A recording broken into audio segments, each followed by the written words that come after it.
लिए Helios India के CEO Dinshaw ईरानी जुड़े हैं, जो करीब 3 दशक से मार्केट ट्रैक कर रहे हैं और पीएमएस मैनेज करने से पहले वो सेल साइड पे भी रह चुके हैं।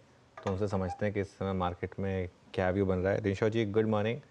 बताइए, इस समय मार्केट थोड़ा वॉलेटाइल है, लेकिन क्या इलेक्शन का जो एक रिस्क लग रहा था वो कुछ हद तक कम हुआ है पिछले 1 हफ्ते 10 दिन का मूव देखकर, या अभी भी वो रिस्क इंटैक्ट है आपके हिसाब से? अनुज जी, पहले तो धन्यवाद आपका, आपके शो पर आमंत्रित करने के लिए, और आपके और आपके दर्शकों को वेरी गुड मॉर्निंग। अच्छा, इलेक्शन का तो एक्चुअली हमारे माइंड में बहुत ही क्लैरिटी है कि हमें चाहिए कि एग्जिस्टिंग गवर्नमेंट आ जाए वापस, और वो एक सिंपल मेजोरिटी भी चलेगी। 272 प्लस इज जो देखना है वही वही देखना है हमें। तो उसके लिए अगर जो, मतलब आई डोंट थिंक इतना मेहनत लगेगा वहां पे। तो वो हमें लग रहा है कि जो बाजार में जो उथल पुथल हो रहा है उसको लेके वो शायद बिल्कुल जायज नहीं है।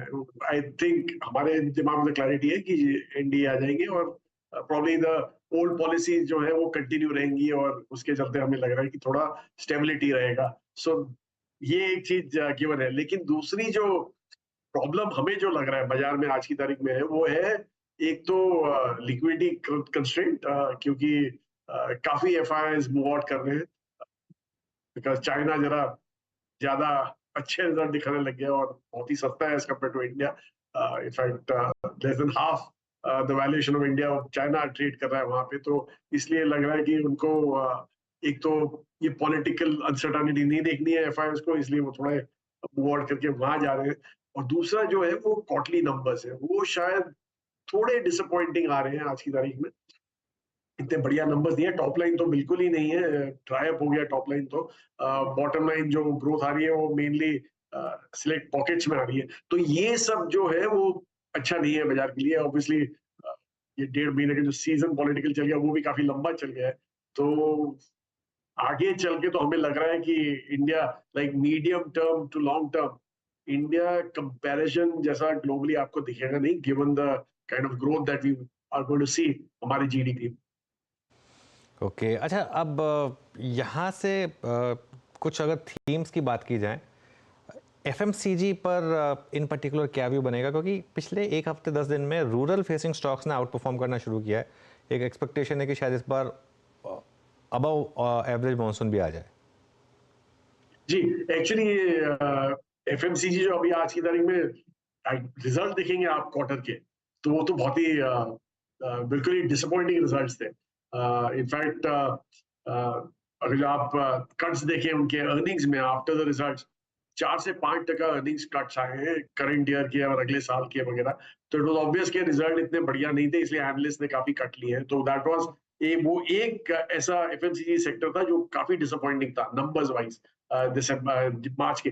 बट जो मैनेजमेंट की कमेंट्री थी वो यही थी कि मार्च में उन्होंने जाके कुछ अपसाइड दिखे हैं रूरल इकोनॉमी में। ऑब्वियसली बहुत टाइम हो गया, 2 साल के ऊपर हो गए कि रूरल इकोनॉमी पिकअप नहीं हुई है, और इसलिए था रीजन कि वो शायद पिकअप आना चाहिए, और वो आ भी रहा है। लेकिन आप देखिए कि बेस काफी लो था, तो ये जो पिकअप है वो इतना एक्साइटिंग पिकअप भी नहीं है। और दूसरा जो हमने दूसरा जो सुना वो ये सुना कि जो पिकअप है वो lower end of the commodities में, मतलब जो सॉरी प्रोडक्ट्स में। तो डाउन ट्रेडिंग चल रहा है वहां पे rather than buying premium products rural market में। तो ऐसा लग रहा है कि अभी भी स्ट्रेस है वहां पे बाकी, इसलिए इतना क्लैरिटी नहीं है। 12 जैसे आपने बोला, मानसून अगर जो बढ़िया है और ला नीना की बात चल रही है तो उसमें तो मानसून अच्छे ही आते हैं। तो अगर जो वैसा है तो I think again matter of time जब रूल एक बार और फिर से किक इन हो जाए आगे चल के। इसलिए probably from fourth fifth quarter आपको अच्छे नंबर दिखने लगेंगे। लेकिन हमें तो ये लग रहा है कि ये क्वार्टर भी जो है जून का इतना बढ़िया नहीं आने वाला है एफएमसीजी कंपनीज के लिए।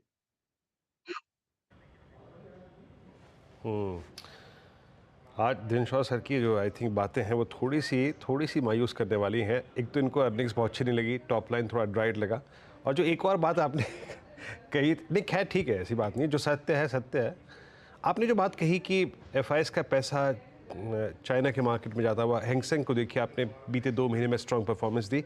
मैं इनफैक्ट स्टैट्स देखा था दिनशॉ जी, स्पेशली मार्च अप्रैल मई में एफआईज लिक्विडेशन काफ़ी हुआ है। मेरे पास जो डिजिट्स है उसके मुताबिक करीब 70,000 करोड़ रुपए इस दौरान उन्होंने एग्जिट किया इंडियन मार्केट्स को। ये जब डाइवर्जेंस आता है, इंडियन मार्केट्स को अवॉइड करते हैं, फिर चाइनीज़ मार्केट को चेस करते हैं, ये कितने समय तक परसिस्ट करता है हिस्टोरिकली? क्योंकि आप जहाँ बैठते हैं वहाँ से आप लोगों की ये पैमाइश होती होगी अमूमन। ये डिफरेंशियल कितने समय तक रहता है? 1 quarter, 2 quarter, 1 earning season, 2 earning season? जी, एक्चुअली वीरू जी, मुझे नहीं लगता कि अर्निंग सीजन का भी इशू था ज्यादा। देन चाइना जो बोला उसका था। तो आपको अगर ये याद होगा, अक्टूबर 2022 में चाइना बोला कि हम अभी ओपन अप कर रहे हैं और अ, हमारे पब्लिक को भी अलाउइंग देम। कोविड से बहुत जोरों के वो बाहर निकले थे। 4 महीने शायद वहां पे काफी मोटे फ्लोज गए थे और इंडिया ने काफी आउटफ्लो देखे थे उस समय तक। मुझे याद है अक्टूबर तक बहुत ही मोटे इंडिया में इनफ्लोज थे एफआईएस के, और फिर पिछले अगले 2 महीने में नवंबर दिसंबर में काफी आउटफ्लो हुए और ये कंटिन्यू रहे फरवरी तक। फिर मार्च में वापस फ्लोज आने चालू हो गए थे और उसके चलते आपने देखा कि बाजार में वापस पिकअप हुआ था। मार्च 2023 की बात कर रहा हूँ मैं। तो ये 4-5 महीने मुझे लगता है ट्राई है, क्योंकि एक्चुअली आप देखिए जो चाइना ने क्या बोला, उन्होंने बोला कि मैं अपनी इकोनॉमी को पुश कर रहा हूँ, मैं अपने रियल एस्टेट को बेल आउट करने की ट्राई कर रहा हूँ। लेकिन जो नंबर्स हैं, जो बात करते हैं, मतलब इकोनॉमी जो बेल आउट की बात हुई, जैसे रियल एस्टेट की, अभी रिसेंटली ये 2 हफ्ते पहले शायद उन्होंने नंबर निकाले थे, $49 बिलियन की बात हो रही है। That's nothing. उनका जो इन्वेंट्री है वो $700 बिलियन का इन्वेंट्री उनके पास पड़ा हुआ। तो ये 49 बिलियन कहाँ तक वो बेल आउट करेगा उस सेक्टर को, वो काफी क्वेश्चनेबल है। दूसरा, उन्होंने बोला कि मैं अपनी इकोनॉमी पुश कर रहा हूँ, लेकिन डोमेस्टिक जो जीडीपी डिफ्लेटर है वो नेगेटिव है उनका। डिफ्लेटर नेगेटिव ही होता है नॉर्मली, सॉरी।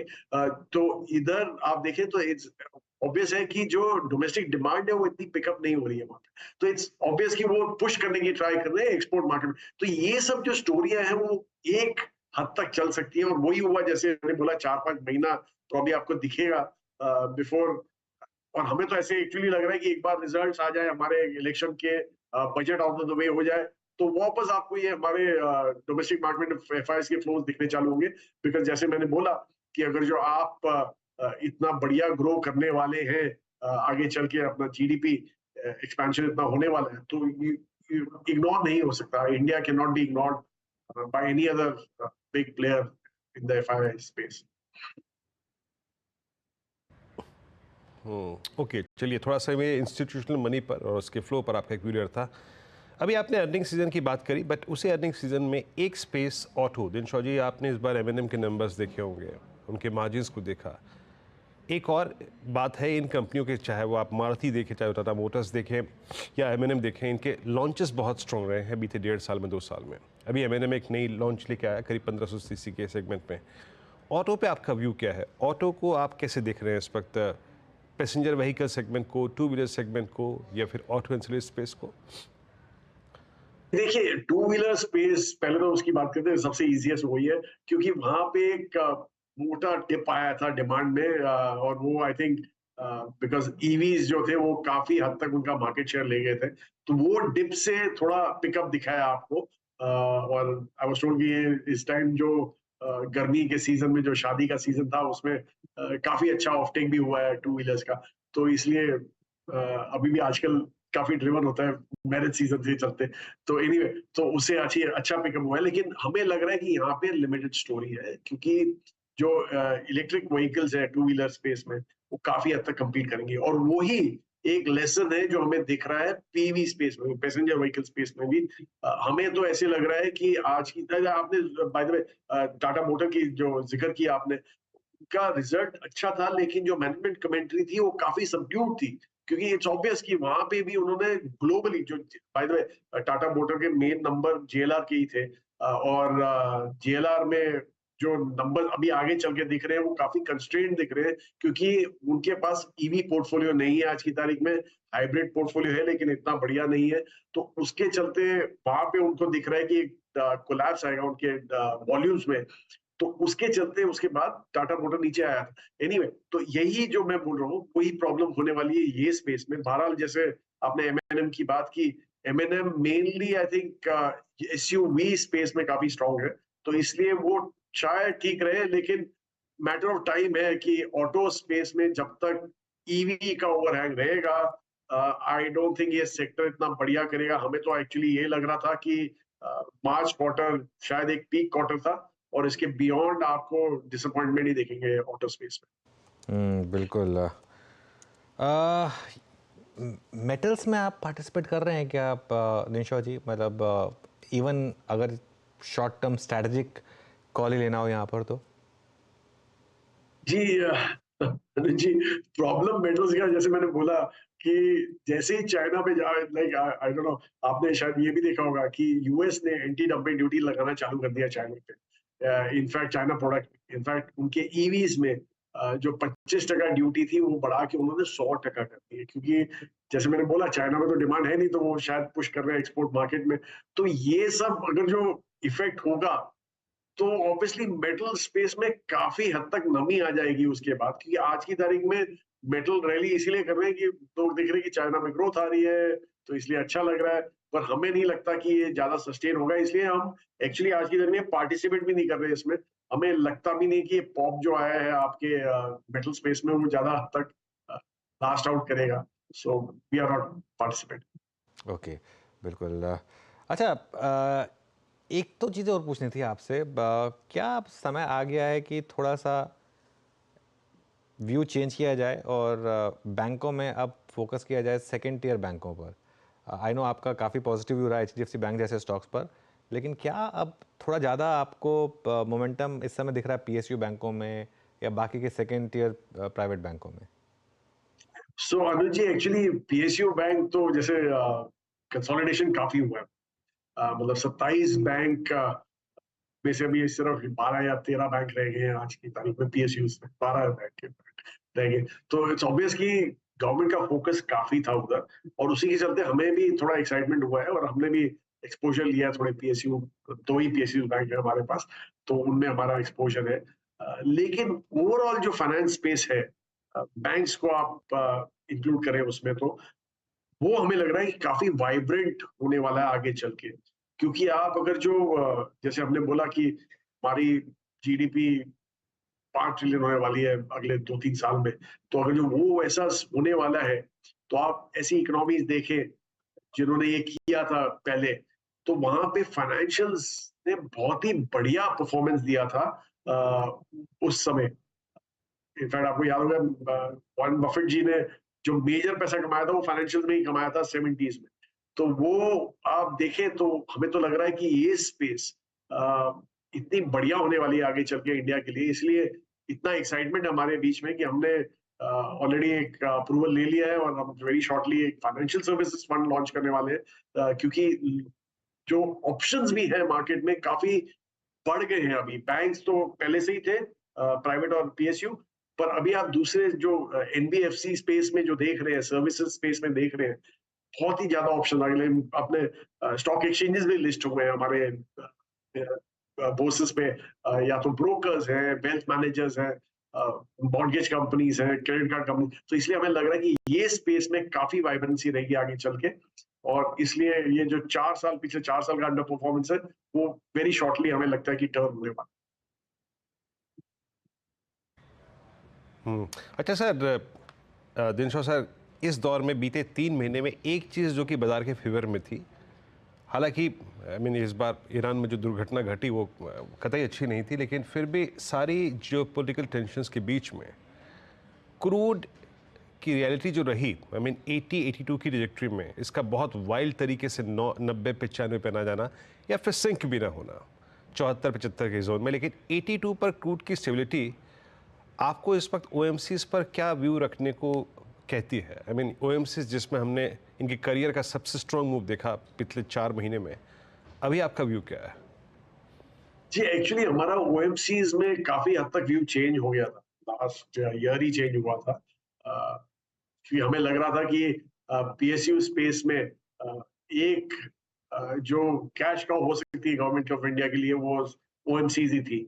तो इसलिए हमने हमारे पास दोनों जो मेजर ओएमसीज हैं वो हमारे पास है आज की तारीख में, और इसीलिए रखे हुए थे क्योंकि यहाँ पे जो पहले होता था, क्या होता था कि इतना प्रोफेशनली मैनेज नहीं होता था। They were at the mercy of the government कि वो बोले भाव काटो, इन्फ्लेशन बढ़ रहा है। तो लेकिन हमने देखा कि इन्फ्लेशन भाव बढ़ते बावजूद गवर्नमेंट ने उनके भाव नहीं काटे, उनको काफी हद तक एक सुपर ऑर्डिनरी मार्जिन अर्न करने दिए, सुपर एक्स्ट्रा मार्जिन अर्न करने दिए, और वो लास्ट 3 महीने पहले शायद उन्होंने काटा था, but that was to normalise the margins. तो वो हमें बहुत ही अच्छा लगा कि इस बार इतना इंटरवेंशन नहीं है उनके पार्ट में। और दूसरा, जैसे आपने बोला, एक क्रूड में स्टेबिलिटी जैसी आ गई है, क्योंकि ऑलरेडी आपने देखा कि जो ओपेक कंट्रीज थी, उन्होंने काफी कट किया प्रोडक्शन में, फिर भी भाव इतना बढ़ा नहीं। फिर एक टेंशन हुआ इसराइल और ईरान के बीच में, तब एक स्पाइक होकर 90 हो गया था, फिर वापस 80-82 पे आके रुक गया है डॉलर पर बैरल क्रूड का भाव। तो ये stability is what we were looking for. और हमें ऐसे लग रहा है कि आगे चल के अगर जो गवर्नमेंट ऑफ इंडिया को जो बजट आने वाला है जुलाई में होपफुली, वहां पे हमें लग रहा है कि पीएसयूज पे काफी हद तक ध्यान दिया जाएगा। प्राइवेटाइजेशन की बातें हो रही है, डाइवेस्टमेंट की बातें हो रही है, तो हमें ये लग रहा है कि ये जो सेक्टर है वो काफी हद तक वाइब्रेंट रहे। चलिए दिनशॉ जी, बहुत बहुत शुक्रिया आप इस कार्यक्रम में शामिल हुए। सभी सेक्टर्स पे, अर्निंग्स पे और सेक्टर्स पे और FIs मनी पर आपने अपना व्यू हमसे शेयर किया, बहुत बहुत शुक्रिया।